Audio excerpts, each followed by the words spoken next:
Halo teman-teman semuanya, pada kesempatan kali ini saya akan mempresentasikan hasil tugas saya tentang alur surat menyurat dalam transaksi bisnis. Nah, sebelum kita masuk ke pembahasan, terlebih dahulu kita perlu membahas apa sih yang dimaksud dengan surat bisnis. Jadi teman-teman, surat bisnis adalah surat resmi yang digunakan dalam kegiatan usaha atau bisnis untuk menyampaikan informasi baik antara perusahaan dengan perusahaan maupun antara perusahaan dengan pelanggannya. Nah, surat bisnis memiliki peran penting karena digunakan sebagai alat komunikasi yang jelas, tertulis, dan dapat dijadikan bukti dalam suatu transaksi. Melalui tugas ini, saya tidak hanya mempelajari teori tentang surat bisnis, tetapi juga langsung membuat contoh surat secara berurutan mulai dari tahap awal hingga tahap akhir dalam proses transaksi. Nah, setelah kita memahami pengertian surat bisnis, selanjutnya kita akan masuk membahas alur surat menyurat dalam transaksi surat bisnis. Secara umum nih teman-teman, surat bisnis memiliki tahapan yang mengikuti proses jual beli, yang dimana dimulai dari pengenalan usaha, kemudian permintaan penawaran, penawaran resmi, pemesanan, pengiriman barang, hingga jika terjadi kendala akan ada pengaduan dan juga penuntutan, dan diakhiri dengan penagihan pembayaran. Dalam tugas yang saya kerjakan ini, saya menyusun 8 jenis surat yang saling berkaitan dan membentuk satu alur transaksi yang utuh.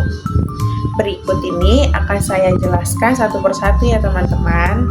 Nah, surat pertama yaitu surat perkenalan usaha. Jadi teman-teman, surat perkenalan usaha itu merupakan tahap awal dalam komunikasi bisnis. Surat ini digunakan oleh perusahaan untuk memperkenalkan diri kepada calon pelanggan ataupun mitra kerjanya. Biasanya sih berisi informasi mengenai nama perusahaan, bidang usaha, produk atau jasa yang ditawarkan, serta keunggulan yang dimiliki oleh perusahaan tersebut. Dalam pelatihan saya kerjakan ini, saya membuat surat perkenalan usaha di bidang furnitur, seperti meja kerja, kursi kantor, dan juga lemari arsip.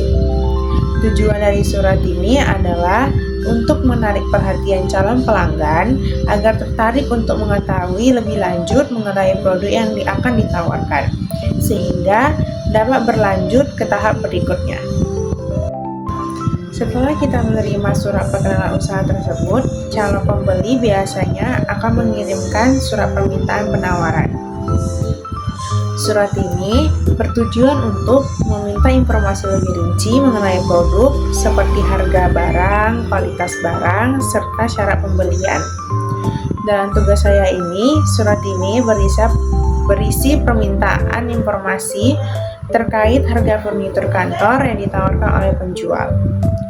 Surat permintaan penawaran ini juga penting karena menjadi dasar pertimbangan bagi pembeli sebelum memutuskan untuk melakukan transaksi tersebut. Nah, selanjutnya yaitu surat penawaran resmi. Surat penawaran resmi merupakan balasan dari surat permintaan penawaran yang dikirimkan oleh penjual. Dalam surat ini, penjual menjelaskan secara lengkap mengenai produk yang akan ditawarkan, mulai dari jenis barang, harga barang, hingga ketentuan pembayaran dan juga pengiriman. Dalam praktik saya ini, surat resmi berisi tentang rincian harga meja kerja eksekutif, kursi kantor, dan juga lemari arsip. Surat ini sangat penting karena menjadi acuan utama bagi pembeli dalam menentukan apakah mereka akan melakukan pembelian atau tidak. Setelah mempertimbangkan penawaran yang diberikan oleh perusahaan tersebut, pembeli akan mengirimkan surat pemesanan. Surat pemesanan berisi tentang kesepakatan pembelian, termasuk jenis barang, jumlah barang, serta harga yang telah disetujui. Dalam praktik saya ini, pembeli memesan beberapa jenis furnitur kantor sesuai dengan penawaran yang diberikan. Surat ini menunjukkan bahwa transaksi sudah mulai berjalan secara resmi antara kedua belah pihak. Setelah menerima surat pemesanan, penjual akan mengirimkan barang yang dipesan dan menyertakan surat pengiriman barang. Surat ini berfungsi sebagai bukti bahwa barang telah dikirimkan sesuai dengan pesanan. Biasanya berisi rincian barang, jumlah barang, hingga tanggal pengiriman. Dalam tugas saya, surat ini menunjukkan bahwa furnitur yang dipesan telah dikirim kepada pembeli sesuai dengan kesepakatan bersama. Dalam proses bisnis, tidak semua berjalan dengan lancar.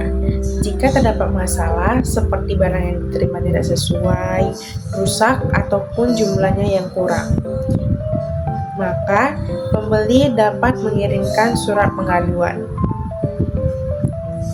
Surat pengaduan ini berisi tentang keluhan ataupun komplain terhadap barang yang diterima. Dalam praktik ini, surat yang digunakan untuk menyampaikan ketidaksesuaian barang yang diterima oleh pembeli. Walaupun berisi tentang keluhan, surat ini tetap menggunakan bahasa yang sopan dan profesional agar komunikasi akan tetap berjalan dengan baik. Jika surat pengaduan tidak mendapatkan respon yang memuaskan, maka pembeli biasanya dapat mengirimkan surat penuntutan. Surat penuntutan ini berisi tentang tuntutan kepada penjual yang untuk bertanggung jawab seperti mengganti barang ataupun memberikan kompensasi.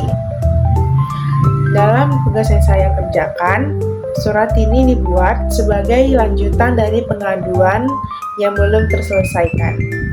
Surat ini menggunakan bahasa yang lebih tegas, namun tetap sopan dan sesuai dengan kaidah surat resmi.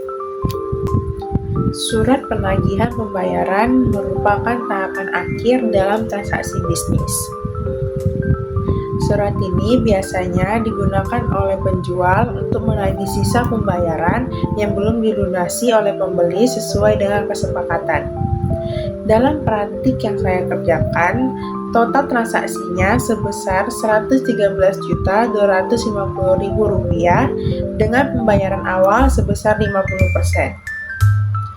Sehingga sisa pembayarannya harus dibayarkan adalah sebesar Rp56.625.000. Surat ini berisi tentang rincian tagihan, jumlah yang harus dibayar, serta batasan waktu pembayaran. Dari seluruh proses yang telah saya jelaskan tadi, dapat disimpulkan bahwa surat bisnis memiliki peran yang sangat penting dalam mendukung kelancaran transaksi. Setiap jenis surat memiliki fungsi masing-masing dan saling berkaitan dengan satu alur yang sistematis. Melalui praktik ini, saya dapat memahami secara langsung bagaimana proses komunikasi dalam dunia bisnis berlangsung secara nyata, mulai dari awal hingga akhir transaksi. Sekian penjelasan dari saya. Terima kasih atas perhatiannya teman-teman. Bye-bye.